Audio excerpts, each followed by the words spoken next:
नमस्कार, मी श्रुती चव्हाण. संध्याकाळच्या 7च्या बुलेटिनमध्ये तुमचं स्वागत आहे. तत्पूर्वी आजच्या सोन्या चांदीचे भाव जाणून घेऊया. 24 कॅरेट सोन्याचा दर आहे 1,63,200 रुपये इतका, तर चांदीचा भाव आहे 2,65,000 प्रति किलोच्या आसपास. आता वेळ न दवडता पाहूयाच्या दिवसभरातील सर्वात महत्त्वाच्या आणि चर्चेतील बातम्या. रिक्षा टॅक्सी चालकांना मराठी शिकवण्यासाठी वर्षभराची मुदतवाढ. अमराठी रिक्षा टॅक्सी चालकांना मराठी शिकवण्यासाठी सरकारने आणखी एका वर्षाची मुदत वाढवून दिली आहे. या निर्णयावर मराठी एकीकरण समितीचे अध्यक्ष गोवर्धन देशमुख यांनी तीव्र नाराजी व्यक्त केली आहे. पीठढवळ नदीत तरुण वाहून गेला, शोध कार्य सुरू. हुरमाळा ओरोस हद्दीतील पीठढवळ नदीत काल सायंकाळी एक तरुण वाहून गेला. अंधारामुळे शोध कार्य थांबवण्यात आले होते. आज सकाळी स्थानिक नागरिकांकडून पुन्हा शोध मोहीम सुरू करण्यात आली आहे. खेडमध्ये महिलांना फुलनिर्मितीचे प्रशिक्षण. खेड नगर परिषदेच्या महिला बाल कल्याण समितीतर्फे पाईप क्लीनर पासून आकर्षक फुले बनवण्याचे मोफत प्रशिक्षण देण्यात आले. उपक्रमाला महिलांचा उत्स्फूर्त प्रतिसाद पाहायला मिळाला. पालकमंत्री भरत गोगावले यांचे म्हाळसात जंगी स्वागत. पालकमंत्री पदाची जबाबदारी स्वीकारल्यानंतर पहिल्यांदाच म्हसळा येथे आलेल्या मंत्री भरत गोगावले यांचे कार्यकर्ते व नागरिकांकडून जंगी स्वागत करण्यात आले. उत्तरमध्ये नारळी पौर्णिमा उत्साहात. कोळी समाजाचा पारंपरिक सण नारळी पौर्णिमा उत्तरमध्ये उत्साहात साजरी करण्यात आली. पारंपरिक वेशभूषा, नृत्य, ढोलताशे आणि मिरवणुकीत नागरिकांनी मोठ्या संख्येने सहभाग घेतला असून समुद्राची पूजा करून सुख समृद्धी, सुरक्षित मासेमारीसाठी प्रार्थना करण्यात आली. आदिवासी विद्यार्थ्यांचा यवतमाळमध्ये लॉंग मार्च. मागण्या मान्य न झाल्याने आदिवासी विद्यार्थ्यांनी अमरावतीहून यवतमाळकडे पायी लॉंग मार्च सुरू केलाय. मंत्री अशोक उकिये यांच्या निवासस्थानाला घेराव घालण्याचा इशारा विद्यार्थ्यांनी दिला आहे. नेपाळमधील महापुरात अडकलेल्या महाराष्ट्रातील 45 पर्यटकांचा शोध घेण्यासाठी राज्य सरकार, केंद्र व नेपाळ सरकारच्या संपर्कात आहे. पर्यटकांची माहिती संकलित करण्याचे निर्देश जिल्हाधिकाऱ्यांना देण्यात आले आहेत.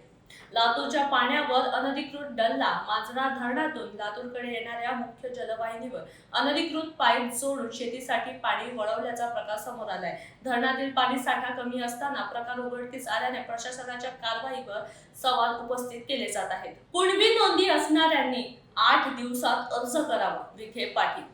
कुणबी नोंदी व पुरावे असणाऱ्यांनी 8 दिवसात जिल्हाधिकारी कार्यालयाकडे अर्ज करावा असे आवाहन मंत्री राधाकृष्ण विखे पाटील यांनी केले आहे. पात्र अर्जदारांना कुणबी प्रमाणपत्र देण्यास सरकार तयार असल्याचे त्यांनी सांगितले. घराच्या वादातून 2 कुत्र्यांची हत्या. नारळी बागेत घर खाली करण्याच्या कौटुंबिक वादातून रॉकी आणि क्युटी या 2 पाळीव कुत्र्यांची हत्या केल्याचा धक्कादायक प्रकार समोर आलाय. या प्रकरणी दोघांविरुद्ध सिटी चौक पोलीस ठाण्यात गुन्हा दाखल करण्यात आलाय. कागलमध्ये मंत्री हसन मुश्रीफ यांना माता भगिनींनी बांधली राखी. कागल येथे माता भगिनींनी मंत्री हसन मुश्रीफ यांचे औक्षण करून राखी बांधली. यावेळी मुश्रीफ यांनी माता भगिनींचे प्रेम, आशीर्वाद आणि पुण्याची कवच कुंडले पाठीशी असल्याचे त्यांनी भावनिक वक्तव्य केले. दारूच्या बाटल्यांचा हार घालून अनोखे आंदोलन. अवैध मद्य विक्री आणि बिअर शॉपीतील अनधिकृत मद्यपानाविरोधात राज्य उत्पादन शुल्क कार्यालयासमोर गळ्यात दारूच्या बाटल्यांचे हार घालून आंदोलन करण्यात आले. कारवाई न झाल्यास तीव्र आंदोलनाचा इशारा देण्यात आलाय. राष्ट्रवादीचा एकही नगरसेवक पक्ष सोडणार नाही. राष्ट्रवादी काँग्रेसचे नगरसेवक पक्ष सोडणार असल्याच्या चर्चांना नगरसेवकांनी पूर्ण विराम दिला आहे. अजित पवार यांच्या नेतृत्वावर विश्वास असून पक्षाची निष्ठा कायम असल्याचे त्यांनी स्पष्ट केले. महाबळेश्वरच्या 10 महिला पर्यटक नेपाळमध्ये सुरक्षित. नेपाळमधील पूर परिस्थितीच्या पार्श्वभूमीवर महाबळेश्वरच्या 10 महिला पर्यटक पोखरा येथील हॉटेलमध्ये सुरक्षित असल्याची माहिती जिल्हा प्रशासनाला मिळाली.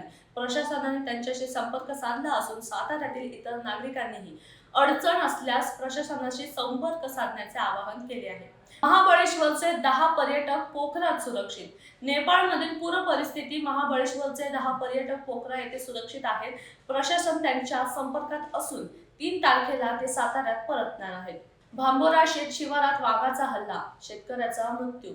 मोर्शी तालुक्यातील भांबोरा शेत शिवारात वाघाच्या हल्ल्यात चरणदास वासुदेव इखे या शेतकऱ्याचा मृत्यू झाला आहे. घटनेनंतर वन विभागाने घटनास्थळी दाखल होऊन वाघाचा शोध सुरू केला आहे. आळंदीत माऊलींना रक्षाबंधनानिमित्त राखी अर्पण. रक्षाबंधनानिमित्त मुक्ताई संस्थान मुक्ताई नगरतर्फे संत ज्ञानेश्वर महाराजांच्या संजीवन समाधीवर भक्तिभावाने राखी अर्पण करण्यात आली. यावेळी भाविक व वारकरी मोठ्या संख्येने उपस्थित झाले होते.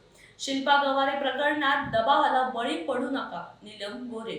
शिल्पा गवारे आत्महत्या प्रकरणात पोलिसांनी दबावाला बळी न पडता कारवाई करावी अशी मागणी नीलम गोरे यांनी केली आहे. हुंडाबळी कायद्यात बदलाची गरज असल्याचेही त्यांनी सांगितले आहे. आशा वर्करच्या समस्यांसाठी पाठपुरावा करणार महेंद्र थोरवे. आशा वर्करांनी आमदार महेंद्र थोरवे यांना राखी बांधून समस्या मांडल्या. शासनाकडे प्रश्न मांडून हिवाळी अधिवेशनातही पाठपुरावा करण्याचे आश्वासन थोरवेंनी दिले आहे. रिक्षा चालकांची मराठीत चिठ्ठी व्हिडिओ व्हायरल. रिक्षा चालकांची मराठीत चिठ्ठी व्हिडिओ व्हायरल.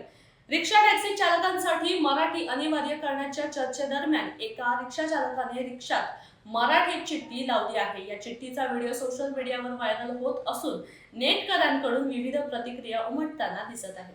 तर अशाच वेगवान बातम्यांचा आढावा घेण्यासाठी नवराष्ट्राला फॉलो करायला विसरू नका. भेटूया उद्याच्या नवीन बुलेटिनसह. तुर्तास धन्यवाद.